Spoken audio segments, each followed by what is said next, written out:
अस्सलामुअलैकुम फ्रेंड्स, मैं हूँ Misha. Welcome to gardening zone. ये बीज से उगाया हुआ बेसल का प्लांट है जिसको हम न्याज़ पो भी कहते हैं। तो ये 1.5 महीने बाद ही ये एक छोटा सा प्लांट इतने बड़े प्लांट में कैसे बना। इस प्लांट को उगाना किस मौसम में बेस्ट है, न्याज़ पो के पौधे को कौन सी खाद देना बेस्ट है, इसमें कौन सी मिट्टी डाली जाती है, इसको लगाने के क्या फायदे हैं, ये सब शेयर करूंगी आज की वीडियो में। चैनल पे नए हैं तो सब्सक्राइब करें, बेल आइकन के नोटिफिकेशन को प्रेस कर लें, वीडियो को फ्रेंड और फैमिली के साथ लाइक और शेयर जरूर करें। तो चलिए वीडियो शुरू करते हैं। ये न्याज़ पो का पौधा जो मेरे एक छोटा सा न्याज़ पो का प्लांट था उस पे सीड्स को कलेक्ट किया था जिससे ये मैंने ग्रो किया है। तो न्याज़ पो का ये पौधा बहुत जल्दी ही बड़ा हो गया है। इस पे बहुत सारे फ्लावर्स भी ग्रो हो रहे हैं। तो इन फ्लावर्स में छोटे छोटे सीड्स हैं जो ब्लैक कलर के होते हैं।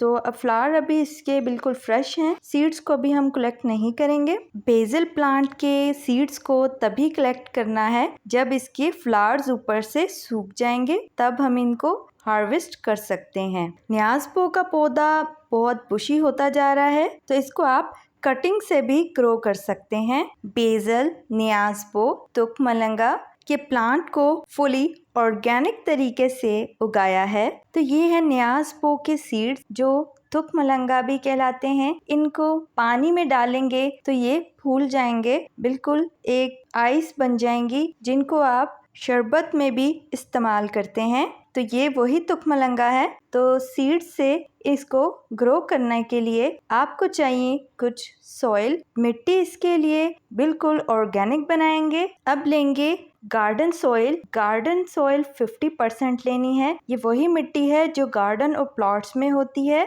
ये बिल्कुल सिंपल मिट्टी है। 20% सैंड आपने थोड़ी डालनी है। आप इसकी जगह पर भल मिट्टी का भी इस्तेमाल कर सकते हैं। अगर आपकी मिट्टी में रेत की मिकदार ज़्यादा है तो आप इसमें रेत कम भी डाल सकते हैं, और अगर मिट्टी सख्त है तो आप इसमें रेत की मिकदार को ज़्यादा कर सकते हैं। 30% काऊ डंक में बड़ी अच्छी मिकदार में नाइट्रोजन होता है जो हमारे पौधों के लिए बहुत ज़रूरी होता है। इससे पौधों की ग्रोथ भी बहुत अच्छी से होती है। गोबर की खाद जो अच्छे तरीके से डिकम्पोस्ट हुई हो, जो जिसका कलर बिल्कुल इस तरह से ब्लैक कलर में हो, वो गोबर की खाद बिल्कुल तैयार होती है पौधों में डालने के लिए। तो ये डालनी है। एक बड़े प्लास्टिक के पॉट या फ्रूट क्रेट में न्याज़ पो के पौधे को ग्रो करने के लिए 1 मुट्ठी जितनी हल्दी लेनी है। छोटे पॉट में ये सिर्फ ½ टीस्पून जितनी ही डालनी है, हल्दी डालनी है। हल्दी जो है ये पौधों को फंगस से बचाती है। पॉट में या फ्रूट क्रेट में आप न्याज़ पो के पौधे के लिए इस मिट्टी को इस तरह से तैयार कर सकते हैं। अब ये किचन वेस्ट है। ये किचन वेस्ट बहुत ही काम की चीज़ है। इससे आप अपने पौधों को बहुत अच्छे तरीके से उनको ग्रो कर सकते हैं। उनमें बहुत सारी जो खाद है ये बहुत ही अच्छी खाद का काम करती है। तो आप इसको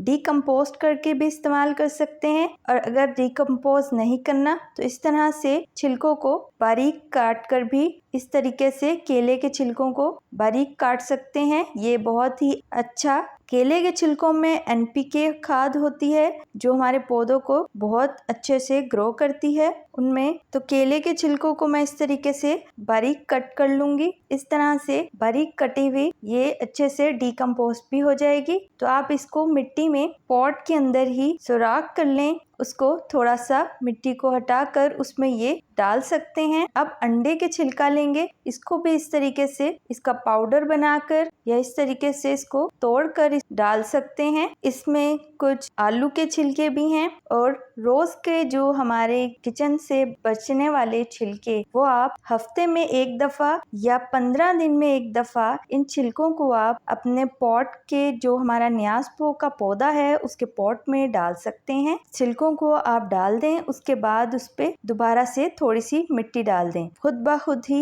डिकम्पोस्ट हो जाएगा और अच्छी सी खाद तैयार हो जाएगी जो हमारे पौधे को बढ़ने में मदद देगी। इस तरह आपको कोई भी खादें नहीं डालनी पड़ेंगी, बल्कि ऑर्गेनिक तरीके से ही पौधा आपका इस तरीके से अच्छी ग्रोथ करेगा। ये न्याज़पो का जो पौधा है ये एक बिल्कुल मोटी शाख बन चुकी है, जिसके अंदर से बहुत सारी ब्रांचेस निकल रही हैं। इन ब्रांच को आप कट करके इसकी कलम से नए पौधे भी ग्रो कर सकते हैं। किचन वेस्ट है, इसको आपने इस तरह मिट्टी के अंदर सुराख करके डालना है। इस तरीके से कोई बैड स्मेल नहीं आती। न्याज़पो के फूल के अंदर ही तुखमलंगा के बीज होते हैं। न्याज़पो के जो सीड्स हैं वो जहाँ पर गिरते हैं वहाँ से ही नए पौधे इसके खुद ब खुद ही ग्रो होना स्टार्ट हो जाते हैं। बेसल प्लांट को आपने पानी तभी देना है जब इसकी मिट्टी ऊपर से खुश्क लगे। ज्यादा पानी देने से भी ये पौधा खराब हो जाता है। जब आपने इस पौधे को सीड से ग्रो करना है, जब पौधा छोटा होता है तो आपने इसे किसी शेडी एरिया में रखना है, लेकिन जब पौधा बड़ा हो जाता है तो इसको किसी ऐसी जगह पे रखना है जहाँ पर सुबह के टाइम की धूप उसको लग सके। बिल्कुल तेज धूप में भी मत रखें, उससे भी पौधे खराब हो जाते हैं। तो ये देखें, अगस्त के मौसम में भी ये बहुत फ्रेश नजर आ रहा है। सर्दी के मौसम में ये अपने पत्तों को झाड़ देता है। फरवरी के मौसम में इसके पत्ते दोबारा से निकलना शुरू हो जाते हैं। सर्दी के मौसम में आप पौधे को धूप में भी रख सकते हैं। न्याज़पो के पौधे को लगाने से मच्छर नहीं आता। गला खराब हो तो आप इसका कहवा बनाकर भी पी सकते हैं। तो न्याज़पो के पौधे को मैंने एक 14 इंच लंबाई में है ये पॉट, 6 इंच ये डीप है। तो आप इस तरह के पॉट में भी इजी टू ग्रो इसको कर सकते हैं। ये बहुत ही आसानी से इतने पॉट में भी सरवाइव कर जाता है। बहुत बड़े पॉट की भी इसको जरूरत नहीं होती, इतने पॉट में भी ये आसानी से उग जाएगा। कीड़ा लग जाए तो आप नीम स्प्रे भी इसके ऊपर कर सकते हैं। न्याज़पो को लगाने का बेस्ट मौसम फरवरी, मार्च, बरसात और खिज़ां सितंबर, अक्टूबर में भी इसको लगाया जा सकता है। हफ्ते में या 15 दिनों में एक दफा आप इसको गोबर की खाद भी डाल सकते हैं। अगर आपने गोबर की खाद नहीं डालनी तो आप इसकी जगह पर किचन वेस्ट भी डाल सकते हैं। इसकी खुशबू भी बहुत अच्छी होती है, तो आप भी इस पौधे को जरूर अपने घर में लगाएं। ये बहुत ही आसानी से किसी भी पॉट के अंदर उगाया जा सकता है। सब्सक्राइब करना मत भूलिएगा, वीडियो को लाइक करें, बेल आइकन के नोटिफिकेशन को प्रेस कर लें ताकि मेरी हर नई आने वाली वीडियो की नोटिफिकेशन सबसे पहले आप तक पहुंच सके। मिलते हैं नेक्स्ट वीडियो में। दुआओं में याद रखिएगा एक नए पौधे के साथ। अल्लाह हाफिज।